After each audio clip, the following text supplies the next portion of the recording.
مسلمانوں کو نہیں، میں پورے ملک کے اندر میڈیا کے ذریعے سے یہ بات پہنچانا چاہتا ہوں کہ ایسا کہنے والے لوگ نہ اپنے ملک کی تاریخ کو جانتے ہیں، وہ جاہل ہیں، نہ وہ اپنے مذہب کی تاریخ کو جانتے ہیں۔ میں جو بات کہہ رہا ہوں وہ کہہ رہا ہوں اور صحیح کہہ رہا ہوں، میں نے اس مسئلے پر غور کیا ہے۔ میں یہ کہتا ہوں مسلمانوں کو یہ بات سمجھنی چاہیے، اور یہ دھرم گرو بیٹھے ہیں ان کو بھی یہ بات سمجھنی چاہیے کہ جس طرح اللہ نے سب سے آخری نبی حضرت محمد صلی اللہ علیہ وسلم کو عرب کی سرزمین میں بھیجا ہے، اس کی حکمت ہے وہ اگر چاہتا امریکہ میں بھیج دیتا، وہ اگر چاہتا ان کو افریقہ میں اتارتا، وہ اگر چاہتا سوئٹزرلینڈ میں اتارتا، وہ اگر چاہتا دنیا کے کسی ملک کے اندر اتارتا، لیکن اس کی حکمت کہ اس نے سب سے آخری نبی، نبیوں کے سردار کو اگر اتارا تو عرب کی سرزمین میں اتارا۔ بالکل اسی طرح مسلمان اور ساری دنیا سمجھے کہ بالکل اسی طرح نبی اول الزمان کو، حضرت آدم کو جو نبی تھے، سب سے پہلے ان کو بھارت کی دھرتی کے اندر اتارا۔ اگر وہ چاہتا تو آدم کو افریقہ میں اتار دیتا، اگر وہ چاہتا تو آدم کو عرب میں اتار دیتا، اگر وہ چاہتا روس کے اندر اتار دیتا، لیکن نہیں۔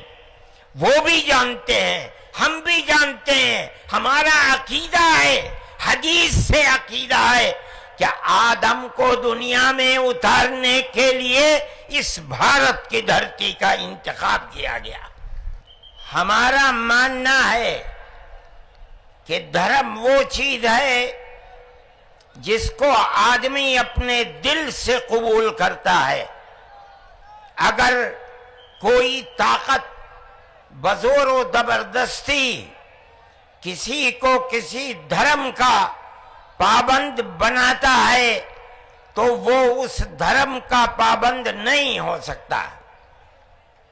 آپ دیکھیے کمیونزم آیا، بخارا، سمرقند، تاشقند، ازبکستان، تاجکستان، پورے روس کے اندر، قزاقستان، قرغیزستان، آذربائیجان، یہ وہ ملک ہیں جو ملک خالص اسلامی ملک تھے، مگر کمیونزم نے اپنی طاقت کے بلبوتے پر مسجدوں کو توڑ دیا، نمائش گاہ بنا دیا، اور 80-90 سال میں یہ لگنے لگا کہ اسلام کا جنازہ نکل گیا۔ لیکن آپ دیکھیے کہ بزور و زبردستی کوئی دھرم ختم نہیں ہو سکتا۔ ایک فقیر ملک افغانستان کی دلدل میں دنیا کی سپر پاور پھنس کر دفن ہو گئی، ٹکڑے ٹکڑے ہو گئی، ختم ہو گئی۔ یہ ملک آزاد ہوئے اور مسجدوں سے پھر اللہ اکبر کی آواز بلند ہونے لگی۔ اس لیے کہ انہوں نے یہ سمجھا تھا کہ زبردستی اسلام کو تباہ کر کے، ختم کر کے، مسجدوں کو توڑ کر ملک ختم ہو جائے گا، اسلام ختم ہو جائے گا۔ ایسا نہیں ہے۔ کوئی بھی مذہب قبول کرنا انسان کے یہ اپنے دل کی بات ہے۔ دل اگر قبول کرتا ہے انسان مذہب کا پابند ہو جاتا ہے، اگر دل قبول نہیں کرتا تو اسلام اس مذہب کا پابند نہیں ہوتا۔ ہم اس ملک کے اندر ہندو مسلم کے ساتھ بھائی بھائی کی طرح رہتے ہیں۔ ہم نے ملک کی آزادی کے بعد بدقسمتی سے، ملک کی تقسیم کے بعد سے ہم نے اس ملک کے اندر آپس کے اختلاف کو دیکھا، یہاں تک کہ اختلاف ہوتے ہوتے حکومتیں بدلتے بدلتے حکومت بی جے پی کی آئی۔ ہم نے کبھی یہ آواز نہیں سنی تھی، ہم نے یہ بھی سنا کہ ان 20 کروڑ مسلمانوں کو گھر واپس کرو۔ یہ آواز اس سے پہلے کبھی نہیں آئی تھی۔ فرقہ پرست ذہنیت اتنی آزاد ہو گئی کہ وہ یہ سمجھتی ہے کہ ہم 20 کروڑ مسلمانوں کو پھر دوبارہ واپس کر کے اپنے گھر کی طرف لے جائیں گے، یعنی اس کا مطلب ہے کہ ہم ان کو ہندو بنائیں گے، اس لیے کہ ہندو ان کا گھر ہے، ان کے باپ دادا ہندو تھے۔ مگر میں آپ کو یہاں کے دھرم گرو بیٹھے ہوئے ہیں اور میں مسلمانوں کو نہیں، میں پورے ملک کے اندر میڈیا کے ذریعے سے یہ بات پہنچانا چاہتا ہوں کہ ایسا کہنے والے لوگ نہ اپنے ملک کی تاریخ کو جانتے ہیں، وہ جاہل ہیں، نہ وہ اپنے مذہب کی تاریخ کو جانتے ہیں۔ میں جو بات کہہ رہا ہوں وہ کہہ رہا ہوں اور صحیح کہہ رہا ہوں۔ میں نے اس مسئلے پر غور کیا ہے۔ میں یہ کہتا ہوں مسلمانوں کو یہ بات سمجھنی چاہیے، اور یہ دھرم گرو بیٹھے ہیں ان کو بھی یہ بات سمجھنی چاہیے کہ جس طرح اللہ نے سب سے آخری نبی حضرت محمد صلی اللہ علیہ وسلم کو عرب کی سرزمین میں بھیجا ہے، اس کی حکمت ہے وہ اگر چاہتا امریکہ میں بھیج دیتا، وہ اگر چاہتا ان کو افریقہ میں اتارتا، وہ اگر چاہتا سوئٹزرلینڈ میں اتارتا، وہ اگر چاہتا دنیا کے کسی ملک کے اندر اتارتا، لیکن اس کی حکمت کہ اس نے سب سے آخری نبی، نبیوں کے سردار کو اگر اتارا تو عرب کی سرزمین میں اتارا۔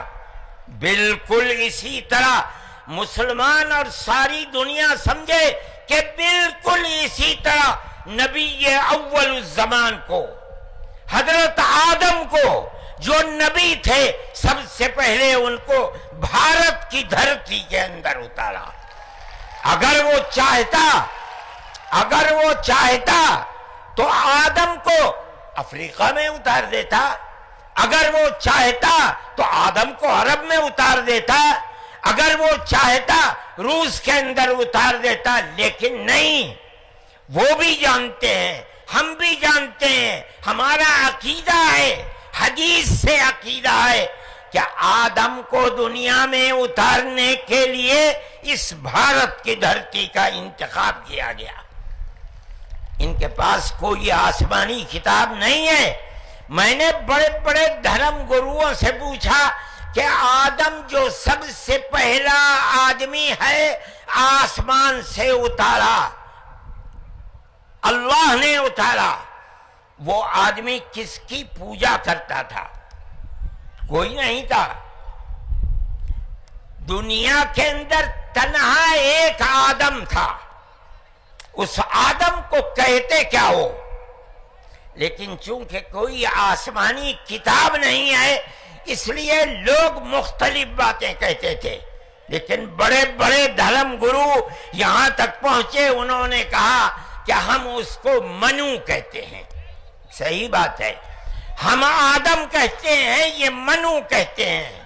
ہم آدم کی اولاد کو آدمی کہتے ہیں، انگریزی بولنے والے ایڈم کہتے ہیں، فارسی اور عربی بولنے والے آدم کہتے ہیں، اور یہ اس کو منو کہتے ہیں جو اس بھارت کی دھرتی کے اوپر اترا۔ ہم آدم کی اولاد کو آدمی کہتے ہیں اور یہ منو کی اولاد کو منش کہتے ہیں۔ سوال یہ پیدا ہوتا ہے، میں نے بڑے بڑے دھرم گروؤں سے پوچھا، جب کوئی نہیں تھا، نہ شری رام تھے، نہ برہما تھے، نہ شیو تھے، جب کوئی نہیں تھا تو سوال پیدا ہوتا ہے کہ منو پوجتے کس کو تھے؟ کوئی کہتا ہے کہ شیو کو پوجتے تھے، لیکن ان کے پاس علم نہیں ہے۔ بہت کم لوگ یہ بتاتے ہیں کہ منو کچھ نہیں تھا دنیا میں، وہ اوم کو پوجتے تھے۔ میں نے کہا اوم کون ہے؟ بہت سے لوگوں نے کہا کہ وہ ایک ہوا ہے جن کا کوئی روپ نہیں ہے، کوئی رنگ نہیں ہے، وہ دنیا میں ہر جگہ ہے، ہوا ہر جگہ ہے۔ انہوں نے آسمان بنایا، انہوں نے زمین۔ میں نے کہا کہ ارے بابا، انہی کو تو ہم اللہ کہتے ہیں، انہی کو تو تم ایشور کہتے ہو، اسی کو تو ہم اللہ کہتے ہیں۔ فارسی بولنے والے خدا کہتے ہیں، انگریزی بولنے والے گاڈ کہتے ہیں۔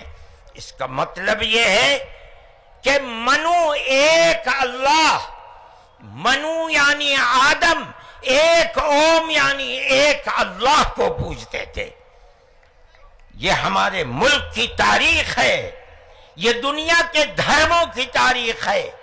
کوئی ثابت نہیں کر سکتا کہ اوم یعنی آدم اللہ کو چھوڑ کر، جس اللہ نے اپنے ہمارے عقیدے کے مطابق ان کے پتلے کو، پہلے دھرتی کو پیدا کیا، دھرتی میں مٹی پیدا کی، اور جتنے رنگ اور جتنی طرح کی مٹی تھی، سب مٹی میں سے تھوڑا تھوڑا لے کر اللہ نے یعنی اوم نے اپنے ہاتھ سے آدم یعنی منو کے پتلے کو بنایا۔ اسی لیے حدیث میں آتا ہے کہ جتنی طرح کی، جتنے رنگ کی مٹی تھی، آدم کی اولاد، منو کی اولاد، منش کی اولاد، وہ اتنے ہی طرح، وہ اتنے ہی رنگ کی بدلی۔ کوئی مٹی سخت ہے، آدمی کے دل کے اندر سختی ہے، کوئی مٹی نرم ہے۔ جیسی مٹی تھی ویسا ہی اثر آدم یعنی منو کی اولاد کے اندر پایا جاتا ہے۔ یہ ہمارے اس دھرم کی خصوصیت ہے۔ اس کا مطلب ہے کہ سب سے پہلے لا الہ الا اللہ کی آواز ہندوستان کی دھرتی پر اتری ہے، یہاں سے پیدا ہوئی ہے۔ سب سے پہلے منو نے اوم کی عبادت کی ہے۔ اوم ایک ہے، اللہ ہے، ایک ہے، اس کا کوئی شریک نہیں ہے۔ پھر یہ چیز چلتی رہی۔ یہ آدم اور اوم کا یہی عقیدہ تھا، ان سے غلطی ہو گئی۔ ہمارا قرآن کہتا ہے وہ پریشان تھے کہ میں اپنے اللہ سے یعنی اوم سے، منو سے جو غلطی ہوئی ہے، اپنے اوم اور اپنے اللہ سے معاف کیسے کراؤں؟ قرآن کہتا ہے اللہ نے ان کے دل کے اندر ڈالا، فَتَلَقَّى آدَمُ مِن رَبِّهِ كَلِمَاتٍ فَتَابَ عَلَيْهِ۔ وہ بات کیا تھی؟ قرآن کہتا ہے رَبَّنَا ظَلَمْنَا أَنفُسَنَا وَإِن لَّمْ تَغْفِرْ لَنَا وَتَرْحَمْنَا لَنَكُونَنَّ مِنَ الْخَاسِرِينَ۔ اے میرے اور میری پتنی ہموتی کے مالک، پالنہار، ہم سے غلطی ہو گئی، ہم نے اپنے اوپر ظلم کر لیا۔ اے اوم، اے اللہ، اگر تو نے معاف نہیں کیا تو ہم بڑے ٹوٹے میں رہ جائیں گے۔ اس کا مطلب ہے کہ وہ ایک اوم، ایک اللہ کی عبادت کرتے تھے۔